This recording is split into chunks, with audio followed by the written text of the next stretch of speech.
using culture is so important in Walkabout because of the fact that, well, what culture is, right? So you could have a culture that's a negative, toxic culture, or you can have a really positive culture.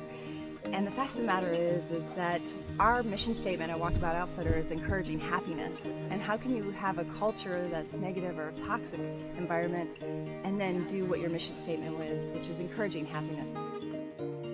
We have amazing jobs. We are getting people outdoors, sharing their adventures, and we're so lucky to be able to have that job that helps people be happy. I mean, our job at the end of the day at Walkabout is to help people be happy.